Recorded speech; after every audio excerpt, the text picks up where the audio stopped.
CREDAI Rajasthan real estate expo 2024 RIC में 4 से 7 अप्रैल तक ग्राहकों को पसंदीदा लोकेशंस के हिसाब से मिलेगी बेस्ट होम डील्स। अगर आप भी खोज रहे हैं अपने सपनों का आशियाना, तो आपकी ये तलाश जल्दी खत्म होगी। क्रेडाई राजस्थान लेकर आ रहा है रियल एस्टेट से जुड़ा प्रदेश का सबसे बड़ा प्रॉपर्टी फेस्टिवल। 4 से 7 अप्रैल तक राजस्थान इंटरनेशनल सेंटर में क्रेडाई रियल एस्टेट एक्सपो 2024 का आयोजन किया जा रहा है।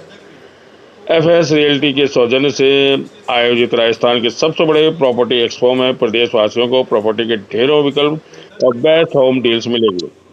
एक्सपो में 2 साल से सबसे बड़े बम्पर डिस्काउंट और ऑफर्स दिए जाएंगे।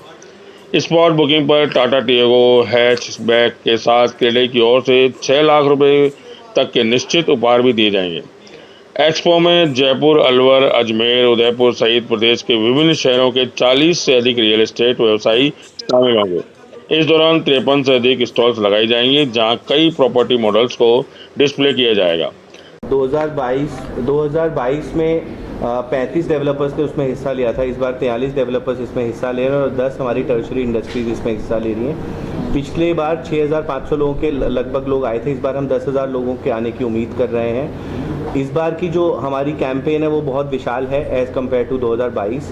इसके अलावा इस बार हमने स्पॉट बुकिंग और विजिटर्स के लिए ऑफर्स बहुत अच्छे से स्ट्रीमलाइन और डिज़ाइन किए हैं। इसका फ़ायदा उपभोक्ता को मिलेगा और यूज़र्स को मिलेगा। तो सबसे उम्मीद यही करते हैं कि अगर जो भी प्रॉपर्टी बाय करना चाहता है, तो हमने ये सुनिश्चित किया है कि ये 4 दिन अगले 2 साल के सबसे बेस्ट 4 दिन होंगे प्रॉपर्टी खरीदने के लिए। तो जिन लोगों ने अपना प्रॉपर्टी खरीदने का डिसीजन को होल्ड पे किया हुआ है या डेफर कर दिया है, तो वो उसको प्रीपोन करें या फिर उसको 4 तारीख से 7 तारीख तक पधारें राजस्थान इंटरनेशनल सेंटर में और एक बहुत ही ग्रैंड एक्सपो को एक्सपीरियंस करें और उसका फ़ायदा उठाएं। सामाजिक सरोकार के लिए आप क्या करें? सर, सामाजिक सरोकार के लिए क्रेडाई के सभी मेंबर्स प्रतिबद्ध हैं। जैसे कि कंपनीज एक्ट में भी ज़्यादातर बिल्डर्स कंपनीज बनाते हैं। कंपनीज एक्ट में भी ये है कि आपको 1% अपना जो प्रॉफिट का है वो सामाजिक सरोकार में लगाना है। या जब एनवायरमेंटल कमेटी के पास जाते हैं, तो उस टाइम पर भी जो हम लोग प्रोजेक्ट अप्रूव कराते हैं, तो हमें एफिडेविट देना पड़ता है कि करीब हर प्रोजेक्ट में अप्रॉक्सीमेटली 15 से 20 लाख रुपए का CSR आपको करना पड़ता है।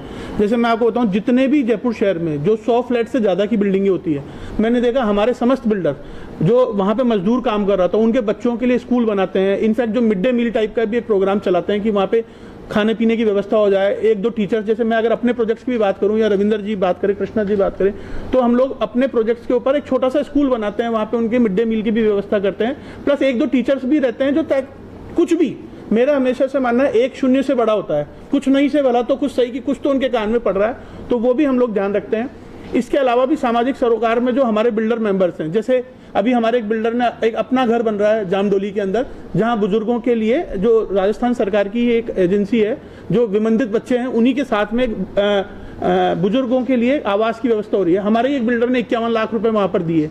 हमारे कई बिल्डर साथी ऐसे होते हैं जो स्कूलों के अंदर या पानी की व्यवस्था के अंदर, जैसे आप पानी का अभी क्वेश्चन पूछ रहे थे, कई बार ऐसा होता है जो पुरानी बिल्डिंगें भी हैं जहां पर हमने मेंबर से पैसा कलेक्ट नहीं किया है और सरकार ने कहा कि आपको 25 रुपए पर भी वर्ग फुट जमा कराना है, तो बहुत सारे हमारे मेंबर्स हैं जिन्होंने इसको सुमोटो जमा कराया कि नहीं, अब पानी तो चाहिए ही चाहिए। और जो आप पानी वाला भी प्रश्न पूछ रहे थे, जब किरण माहेश्वरी जी जलदाय मंत्री थी पिछली भाजपा सरकार में, तो एक स्टडी हुई थी जिसके अंदर यह आया था कि एक व्यक्ति प्रतिदिन 110 लीटर पानी का इस्तेमाल करता है अगर वो नॉर्मल घर में रह रहा है। तो अगर वही व्यक्ति बहुमंजिला इमारत में रह रहा है तो उसको 70 लीटर पानी की आवश्यकता होती है, यानी करीब करीब 40 लीटर पानी की बचत होती है। वो कैसे होती है? जैसा अभी रविंदर जी ने बताया कि वाटर हार्वेस्टिंग सिस्टम्स हैं, आपके STP प्लांट्स हैं, आपका जो पानी के जो पौधों के अंदर भी हम जो पानी दे रहे हैं वो STP से पानी आ रहा है। हमारे जो WCs है उसमें ड्वेल पाइपिंग हो रखी है, तो वो भी एक अपने आप में सामाजिक सरोकार है। आप मान के चलिएगा, जितनी भी बहुमंजिला इमारतें हैं, अगर मैं उसमें बिजली की बात करूं, सरकार को बिजली की बचत है। अगर मैं पानी की बात करूं, सरकार को उसमें पानी की बचत है। अगर मैं सोशल सिक्योरिटी की बात करूं, अगर आज मान लीजिए 10 किलोमीटर की